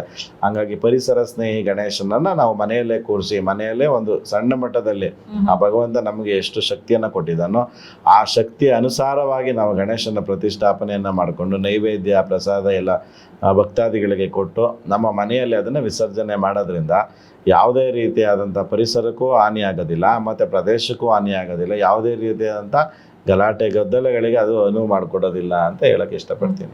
ಈಗ ಗಣೇಶನ ತರಬೇಕಿದ್ರೆ ಗುರುಗಳೇ, ಕೆಲವೊಮ್ಮೆ ಗಣೇಶನ ವಿಗ್ರಹದಲ್ಲಿ ಬಲಮುರಿ ಗಣೇಶ ಅಂತ ಇರ್ತಾನೆ, ಎಡಮುರಿ ಗಣೇಶ ಅಂತ ಇರ್ತಾರೆ. ಒಂದೊಂದಕ್ಕೂ ಬೇರೆ ಬೇರೆ ಆದಂತಹ ವರಗಳಿದೆ, ಆಶೀರ್ವಾದಗಳಿದೆ, ಸಿದ್ಧಿಗಳಿದೆ ಅಂತ ಹೇಳ್ತಾರೆ. ಹೌದಾ? ಹೌದು. ಏನಂತಂದರೆ ಈಗ ಕ್ಷೇತ್ರದ ಮಹಿಮೆ ಯಾವ ರೀತಿ ಆದರೆ ಅದೇ ರೀತಿ ಗಣಪತಿ ಮೂರ್ತಿಗೂ ಇದೇ ರೀತಿಯಾದಂಥ ಗಣೇಶ ಇರಬೇಕು, ಇಷ್ಟೇ ಸೈಜ್ ಇರಬೇಕು, ಇದೇ ರೀತಿಯಾದಂಥ ಗಣೇಶನ ಕೂರಿಸ್ಬೇಕು ಅಂತ ಇದೆ. ಅದೇ ರೀತಿ ನಾವು ಬಲಮುರಿ ಗಣಪತಿ ಅಂತ ಹೇಳಿದ್ರೆ ಬಲಭಾಗದಲ್ಲಿ ಸೊಂಡಲು ಏನು ತಿರ್ಕೊಂಡು ಅದರಲ್ಲಿ ಲಡ್ಡುವನ್ನು ಇಟ್ಕೊಂಡು ಆಶೀರ್ವಾದ ಮಾಡ್ತಾರೋ ಗಣಪತಿಯನ್ನು ನಾವು ಕೂರಿಸೋದ್ರಿಂದ ಪ್ರತಿಯೊಂದು ಶುಭ ಕಾರ್ಯಗಳಿಗೆ ಅವನ ಅನುಗ್ರಹ ಸಿಗ್ತದೆ. ಹಂಗಾಗಿ ಆ ಗಣಪತಿಯ ಒಂದು ಬಲಮುರಿ ಏನಿದೆ ಅದನ್ನು ನಮಗೆ ಬಲವನ್ನು ನೀಡ್ತದೆ ಅಂಥೇಳಿ ನಾವು ಆ ಬಲಮುರಿ ಗಣಪತಿಯನ್ನು ಮನೆಯಲ್ಲಿ ಪ್ರತಿಷ್ಠಾಪನೆಯನ್ನು ಮಾಡಿ ಆ ಗಣಪತಿಯ ಮುಖಾಂತರದಲ್ಲಿ ಅಂದರೆ ಈ ಒಂದು ಏನು ಚಿಕ್ಕದಿದೆ ಆ ಗಣಪತಿಯನ್ನು ತರುವಾಗಲೇ ನೋಡಬೇಕು. ಆ ಒಂದು ಬಲಗಡೆಗೆ ಆ ಸೊಂಡಲು ತಿರ್ಕೊಂಡು ಬಲಗಡೆ ಕಡೆ ಏನಾದ್ರು ಆಶೀರ್ವಾದ ಇದೆ ಅನ್ನೋದು ಬಲಮುರಿ ಗಣಪತಿ. ಆ ಒಂದು ಸೊಂಡಿಲು ಎಡಗಡೆ ತಿರ್ಕೊಂಡು ಎಡಗಡೆ ಲಾಡುವನ್ನು ತಿಂತಾ ಇರುವಂಥದ್ದು ಏನಾದ್ರು ಇತ್ತು ಅನ್ನೋದನ್ನು ಎಡಮುರಿ ಗಣಪತಿ ಅಂತ ಕರಿತೀವಿ. ಅದೇ ರೀತಿ ಮನೆಯಲ್ಲಿ ಕೂರ್ಸೋಕ್ಕೆ ಯೋಗ್ಯವಾದ ಗಣಪತಿ ಅಂದರೆ ಬಲಮುರಿ ಗಣಪತಿ. ಬಲಮುರಿ ಗಣಪತಿ ಮನೆಯಲ್ಲಿ ನಾವು ಪ್ರತಿಷ್ಠಾಪನೆ ಮಾಡಕ್ಕೆ ತರಬೇಕಾಗತ್ತೆ ಅಂತ ಹೇಳ್ತೀರಾ. ಸೊ ಈಗ ನಾವು ಗಣೇಶನ ತಂದಿದ್ದಾಯ್ತು, ಕೂರಿಸಿದ್ದಾಯ್ತು. ನೆಕ್ಸ್ಟ್ ವಿಸರ್ಜನೆ ಅಂತ ಬಂದಾಗ ಅದಕ್ಕೆ ಕೆಲವೊಂದಷ್ಟು ವಿಧಿವಿಧಾನಗಳ ಪೂಜೆಗಳನ್ನ ಮಾಡಬೇಕಾಗತ್ತೆ. ಹೇಗಿರುತ್ತೆ ಇದು? ಅದೇ ವಿಧಿವಿಧಾನಗಳ ಪೂಜೆನ ನಾನು ಅವಾಗಲೇ ನಾವು ತಿಳಿಸಂಗೆ ಷೋಡಶೋಪಚಾರ ಪೂಜೆ ಒಂದೇ ಇರೋದು. ಆ ಪೂಜೆಯಲ್ಲಿ ಅಂತಂದರೆ ಈಗ ವಿಸರ್ಜನೆ ಮಾಡುವಾಗ ನಾನು ಅವಾಗಲೇ ತಿಳಿಸ್ದೆ ವಿಘ್ನಗಳನ್ನು ಮಾಡಬಾರ್ದು ಗಣೇಶನಿಗೆ ಅಂತ. ಎಷ್ಟೋ ಜನ ಏನು ಮಾಡ್ತಾರೆ ಹೇಳಿ, ಗಣೇಶನ ತರುವಾಗ ತಂದು ಕೂರಿಸಿರ್ತಾರೆ.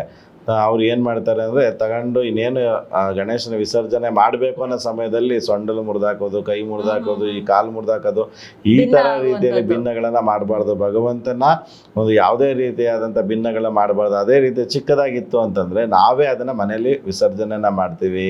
ಅದಕ್ಕೆ ಸಂಕಲ್ಪವನ್ನು ಅದೇ ವಿಸರ್ಜನೆ ನಾನು ಅವಾಗಲೇ ತಿಳಿಸ್ದಂಗೆ ನಿಮಗೆ ವಿಘ್ನ ವಿನಾಶಕ ಅಂದರೆ ನಮ್ಮ ಕಷ್ಟ ಕಾರ್ಪಣ್ಯನ ಕಳೆಯೋಕ್ಕೆ ಬಂದಿರುವಂಥದ್ದು. ಅಂದರೆ ಪಾರ್ವತಿಯೇ ಒಂದು ತನೆಯಾದಂತಹ ಈ ಒಂದು ವಿನಾಯಕನ ನಮ್ಮ ಒಂದು ಹಬ್ಬದಲ್ಲಿ ಈ ಗಣಪತಿಯನ್ನು ಪ್ರತಿಷ್ಠಾಪನೆಯನ್ನು ಮಾಡಿಕೊಂಡು ಅದಕ್ಕೆ ಬೇಕಾದಂಥ ಷೋಡಶೋಪಚಾರ ಪೂಜೆಯನ್ನು ಮಾಡಿ ನೈವೇದ್ಯವನ್ನು ಮಾಡಿ ಕೊನೆಯಲ್ಲಿ ವಿಸರ್ಜನೆ ಮಾಡುವಾಗ ಮೊಸರನ್ನವನ್ನು ನಾವು ಎಲ್ಲರಿಗೂ ಪ್ರಸಾದವಾಗಿ ಕೊಟ್ಟು ಆ ನಂತರದಲ್ಲಿ ಗಣಪತಿಯನ್ನು ವಿಸರ್ಜನೆಯನ್ನು ಮಾಡಬೇಕು. ವಿಸರ್ಜನೆ ಮಾಡಿದಾಗ ಈ ವರ್ಷದ ಗಣೇಶ ಅಲ್ಲಿಗೆ ವಿಸರ್ಜನೆ ಆಯಿತು. ಮುಂದಿನ ವರ್ಷಕ್ಕೆ ಮುಂದಿನ ಕಷ್ಟ ಏನಿರ್ತದೋ ಅದೇ ರೀತಿಯಾಗಿ ನಮ್ಮ ಒಂದು ಯಥಾಶಕ್ತಿಯಾಗಿ ಹೊಸ ಗಣೇಶನನ್ನು ನಾವು ತಗೊಂಡು ಬಂದು ಪ್ರಾಣ ಪ್ರತಿಷ್ಠಾಪನೆಯನ್ನು ಮಾಡಿ ಪೂಜಾ ಪುನಸ್ಕಾರಗಳನ್ನು ಮಾಡಿ ಆ ಒಂದು ವರ್ಷದಲ್ಲಿ ಯಾವ ರೀತಿಯಾದಂಥ ನಮಗೆ ಆಶೀರ್ವಾದವನ್ನು ಬೇಕು ಆ ಮುಖಾಂತರದಲ್ಲಿ ಗಣಪತಿ ಪೂಜೆಯನ್ನು ಮಾಡ್ಕೊಳ್ಳೋಂಥದ್ದಾಗತ್ತೆ. ಈಗ ನಾವು ಗಣೇಶನ ಹಬ್ಬದಲ್ಲಿ ಇವಾಗ ಗೌರಿ ಗಣೇಶ ಹಬ್ಬ ಅಂತಂದಾಗ ಗಣೇಶನ ಹಬ್ಬದ ದಿನದಂದು ಚಂದ್ರ ದರ್ಶನವನ್ನ ಮಾಡಬಾರ್ದು, ಮಾಡಿದ್ರೆ ಒಂದಷ್ಟು ಆಪಾದನೆಗಳು ಅಪವಾದಗಳು ತಪ್ಪಿದ್ದಲ್ಲ ಅಂತ ಕೇಳಿದ್ದೀವಿ. ಯಾಕೆ? ಅಂದರೆ ಚಂದ್ರನ ಒಂದು ಅಪವಾದಗಳು ಏನಿದೆ, ಈ ಮೊದಲನೇದಾಗಿ ನಾವು ಗಣಪತಿಗೆ ಏನಂತೀವಿ ಅಂತ ಹೇಳಿದ್ರೆ ಮೋದಕ ಪ್ರಿಯ ಅಂತ ಕರಿತೀವಿ. ಮತ್ತೆ ಭಕ್ಷ್ಯ ಭೋಜನಗಳ ತಿಂಡಿ ಅಂದರೆ ಗಣಪತಿಗೆ ತುಂಬ ಭಾಳ ಇಷ್ಟ. ಅದೇ ರೀತಿಯಾಗಿ ಈ ಒಂದು ಗಣೇಶನಿಗೆ ಅಂದರೆ ಪಾರ್ವತಿ ದೇವಿ ಮತ್ತು ಕುಬೇರ ಅಂತ ಕರಿತೀವಿ. ಆ ಕುಬೇರ ಏನು ಮಾಡಿ ದೇವಾನುದೇವತೆಗಳಿಗೆ ಒಂದು ಭೋಜನ ಕೂಟವನ್ನು ಇಟ್ಟಿರ್ತಾರೆ. ಆ ಭೋಜನ ಕೂಟದಲ್ಲಿ ಈ ಗಣಪತಿಯು ಪಾಲ್ಗೊಂಡಿರ್ತಾರೆ. ಈ ಗಣಪತಿ ಪಾಲ್ಗೊಂಡಾಗ ಏನು ಮಾಡ್ತಾರೆ ಅಂದರೆ ಗಣಪತಿಗೆ ಮೋದಕ ಅಂದರೆ ತುಂಬ ಇಷ್ಟ, ಅದರಲ್ಲೂ ಸಿಹಿ ಅಂದರೆ ಗಣಪತಿಗೆ ತುಂಬ ಇಷ್ಟ. ಈ ಒಂದು ಇಷ್ಟ ಪದಾರ್ಥವನ್ನು ತಾಯಿಯಾದಂಥ ಪಾರ್ವತಿ ದೇವಿ ಗಣಪತಿಗೆ ಮಾಡಿಕೊಟ್ಟಿರ್ತಾರೆ. ಅಂದರೆ ಮೋದಕ ತುಂಬ ಮೆತ್ತಗೆ ಸ್ವೀಟಾಗಿ ತುಂಬ ಚೆನ್ನಾಗಿರ್ತದೆ. ಆ ಒಂದು ಭೋಜನವನ್ನು ತಿನ್ಕೊಂಡು ಆ ಮೋದಕವನ್ನು ತಿನ್ಕೊಂಡು ರಸ್ತೆಯಲ್ಲಿ ಬರುವಾಗ ಏನಾಗ್ತದೆ, ಇಲಿಯ ಅಂದರೆ ಗಣಪತಿಯ ವಾಹನ ಏನು ಇಲಿ, ಅದೆಲ್ಲರಿಗೂ ಸಾಮಾನ್ಯವಾಗಿ ಗೊತ್ತು. ಹಾಗಾಗಿ ಆ ಇಲಿಯ ಮೇಲೆ ಕೂತ್ಕೊಂಡು ಗಣಪತಿ ಬರುವಾಗ ಆ ಇಲಿಗೆ ಕಾಲಿಗೆ ಕಲ್ಲು ಎಡಗಿ ಗಣೇಶ ಕೆಳಗೆ ಬಿದ್ದೋಗ್ಬಿಡ್ತಾನೆ. ಆ ಕೆಳಗಡೆ ಬಿದ್ದೋದ ತಕ್ಷಣ ಗಣೇಶ ಹೊಟ್ಟೆ ತುಂಬ ಚೆನ್ನಾಗಿ ತಿನ್ಕೊಂಡು ಬಂದಿರ್ತಾನಲ್ಲ, ಆ ತಿನ್ಕೊಂಡು ಬಂದಂಥ ಸಮಯದಲ್ಲಿ ಏನಾಗ್ತದೆ ಗಣೇಶನ ಹೊಟ್ಟೆ ಒಡೆದೋಗುತ್ತೆ. ಆ ಹೊಟ್ಟೆಯಲ್ಲಿ ಸಮಸ್ಯೆ ಆದಾಗ ಏನಾಗ್ತದೆ, ಪಕ್ಕದಲ್ಲೇ ಹರಿತಾ ಇರುವಂಥ ಹಾವನ್ನು ಆ ಒಂದು ಹೊಟ್ಟೆಗೆ ಸುತ್ಕೋತಾನೆ. ಆಗ ಏನು ಮಾಡ್ತಾನೆ, ಗಣೇಶ ನೆಲದ ಮೇಲೆ ಬಿದ್ದದನ್ನು ಚಂದ್ರ ನೋಡ್ತಾನೆ. ಆ ಚಂದ್ರ ನೋಡೋಂಥ ಸಂದರ್ಭದಲ್ಲಿ ಗಣೇಶ ಯಾರು ಭಾದ್ರಪದ ಶುಕ್ಲ ಪಕ್ಷದಲ್ಲಿ ನನ್ನ ಒಂದು ಚತುರ್ಥಿಯ ದಿನ ಚಂದ್ರನನ್ನ ದರ್ಶನವನ್ನು ಮಾಡ್ತಾರೋ ಅವರಿಗೆ ಕೆಡುಕು ಉಂಟಾಗಲಿ, ಅವರು ಕಷ್ಟಗಳನ್ನು ಅನುಭವಿಸ್ಲಿ, ಅವರಿಗೆ ಅಪವಾದಗಳು ಬರಲಿ, ಅವರು ದೋಷಪೂರಿತವಾಗಿರಲಿ ಅಂತೇಳಿ ಅಂದರೆ ಶಾಪ ಕೊಟ್ಬಿಡ್ತಾನೆ. ಈ ಒಂದು ಶಾಪವನ್ನು ಚಂದ್ರನ ನೋಡಿದಂಥ ಜನತೆ ಅಥವಾ ಭಕ್ತಾದಿಗಳಿಗೆ ಬಂದಾಗ ಏನಾಗ್ತದೆ, ಈ ಒಂದು ಸಮಯದಲ್ಲಿ ಯಾರು ಆ ಒಂದು ಭಯ ಅಂದರೆ ಆ ಒಂದು ಏನು ಭಾದ್ರಪದ ಶುಕ್ಲ ಪಕ್ಷದಲ್ಲಿ ಈ ಒಂದು ಕೃಷ್ಣ ಏನು ಒಂದು ಗಣೇಶನ ಮುಖಾಂತರದಲ್ಲಿ ಶಾಪವನ್ನು ಅನುಭವಿಸಿದ, ಅದೇ ರೀತಿಯಾಗಿ ಈ ಒಂದು ಕಥೆಯನ್ನು ನಾವು ಅನಾದಿ ಕಾಲದಲ್ಲಿ ಕೇಳ್ಕೊಂಡು ಬಂದಿದ್ದೀವಿ. ಚಂದ್ರನನ್ನು ನೋಡಿದ್ರೆ ಗಣಪತಿ ಹಬ್ಬದಲ್ಲಿ ಕಷ್ಟ, ಅದು ಎಲ್ಲರಿಗೂ ಪ್ರತಿಯೊಬ್ಬರಿಗೂ ಎಲ್ಲರಿಗೂ ಆಗಿದೆ, ನಮಗೂ ಆಗಿದೆ, ಅದು ಯಾರು ಬೇರೆಯವ್ರಿಗೂ ಅಂತಲ್ಲ. ಅದೇ ರೀತಿ ಅಪವಾದಗಳು ನಿಂದನೆಗಳು ಈ ಒಂದು ಸಮಯದಲ್ಲಿ ಬರುತ್ತೆ ಅಂತಂದಾಗ ನಾವೇನು ಮಾಡ್ಕೋಬೇಕು ಅಂದರೆ ಇದರಿಂದ ನಾವು ನೋಡಿದ್ರೆ ಏನಾದರೂ ಸಮಸ್ಯೆ ಆಗ್ತದೆ ಅಂತ ಹೇಳಿದ್ರೆ ಕೈಯಲ್ಲಿ ಏನಾದ್ರೂ ಸಿಹಿ ಪದಾರ್ಥಗಳನ್ನು ಇಟ್ಕೊಂಡು ಅಥವಾ ಏನಾದ್ರು ಇತ್ತು ಅಂತಂದರೆ ಅಂಥದ್ರಲ್ಲಿ ನಾವೇನಾದ್ರು ಚಂದ್ರನ ನೋಡಿದ್ರೆ ಏನಾಗ್ತದೆ ಅಂದರೆ ಆ ಒಂದು ಶಾಪಗಳು ಕಮ್ಮಿ ಆಗ್ತಾ ಹೋಗ್ತದೆ. ಆ ಒಂದು ಸಿಹಿ ಫಲ ಏನಿರ್ತದೆ ಅದನ್ನ ಗಣೇಶ ಹೆಂಗಿರೋನು ಸಿಹಿ ಕಂಡ್ರೆ ಇಷ್ಟ, ಹಂಗಾಗಿ ಆ ಸಿಹಿ ನಮ್ಮ ಹತ್ರ ಇರುತ್ತಲ್ಲ, ಹಂಗಾಗಿ ಆ ಸಿಹಿಯನ್ನು ನೋಡಿದಾಗ ಏನಾಗ್ತದೆ ಆ ಗಣಪತಿಯ ಒಂದು ಕೋಪದಿಂದ ನಾವು ಕಮ್ಮಿ ಅನುಭವಿಸೋಕ್ಕೆ ಅನುಕೂಲ ಆಗ್ತದೆ. ಹಂಗಾಗಿ ಆ ಚಂದ್ರನ ಭಾದ್ರಪದ ಮಾಸದಲ್ಲಿ ಈ ಒಂದು ಏನು ಚಂದ್ರನನ್ನು ನೋಡಿದ್ರೆ ಅಪವಾದಗಳು ತಪ್ಪಿದ್ದಲ್ಲ ಅಂತಿದೆ. ಹಂಗಾಗಿ ಇದರಿಂದ ನಾವು ಕಥೆಯನ್ನು ಓದೋದ್ರಿಂದ ಅಥವಾ ಅದನ್ನು ಕೇಳಿಸ್ಕೊಳ್ಳೋದ್ರಿಂದ ಆ ಒಂದು ಚೌತಿಯ ಚಂದ್ರನ ಒಂದು ಕಥೆಯನ್ನು ಓದೋದ್ರಿಂದ ಆ ಒಂದು ಶಾಪಗಳಿಂದ ನಾವು ವಿಮುಕ್ತಿ ಆಗ್ಬೋದು ಅಂತ ಪುರಾಣದಲ್ಲಿದೆ. ಒಂದು ವೇಳೆ ನಾವು ಚಂದ್ರ ದರ್ಶನ ಮಾಡಿದಾಗಲೂ ಕೂಡ ಈ ಪುರಾಣಗಳಲ್ಲಿ ಬರುವಂತಹ ಈ ಕಥೆಗಳನ್ನು ಓದಿದಾಗ, ಚೌತಿ ಕಥೆಯನ್ನು ಓದಿದಾಗ ಶಾಪದಿಂದ ವಿಮುಕ್ತರಾಗ್ತೀವಿ ಅಂತ ಹೇಳ್ತೀರಾ? ನಿಜ. ಗುರುಗಳೇ, ಈ ಗೌರಿ ವ್ರತ, ಸ್ವರ್ಣ ಗೌರಿ ವ್ರತ ಹೇಗೆ ಮಾಡೋದು, ಹಾಗೆ ಗೌರಿ ಸುತನಾದ ಗಣೇಶನ ಚತುರ್ಥಿಯನ್ನ ಹೇಗೆ ಆಚರಿಸೋದು ಅನ್ನೋದ್ರ ಬಗ್ಗೆ ಎಲ್ಲ ಒಂದಷ್ಟು ಮಾಹಿತಿಯನ್ನು ನಮ್ಮ ವೀಕ್ಷಕರಿಗೆ ನೀವು ನೀಡಿದ್ದೀರಾ. ನಿಮಗೆ ಕಾರ್ಯಕ್ರಮದಲ್ಲಿ ಬಂದು ಇಷ್ಟೆಲ್ಲ ವಿಷಯಗಳನ್ನು ನಮಗೆ ತಿಳಿಸ್ಕೊಟ್ಟಿದ್ದಕ್ಕಾಗಿ ಧನ್ಯವಾದಗಳನ್ನ ಅರ್ಪಿಸ್ತೇನೆ. ವೀಕ್ಷಕರೇ, ಗೌರಿ ಗಣೇಶ ನಿಮ್ಮೆಲ್ಲರ ಜೀವನದಲ್ಲಿ ಯಾವುದೇ ರೀತಿಯ ಅಡೆತಡೆ ಬರದಂತೆ ಕಾಯುವುದರ ಮೂಲಕ ನಿಮ್ಮೆಲ್ಲರಿಗೂ ಉತ್ಕೃಷ್ಟ ಜೀವನವನ್ನ ದಯಪಾಲಿಸಲಿ ಅಂತ ಕೇಳ್ಕೊಳ್ತಾ ನಾನು ಕಾರ್ಯಕ್ರಮನ ಮುಗಿಸ್ತಾ ಇದ್ದೇನೆ. ನಮಸ್ಕಾರ.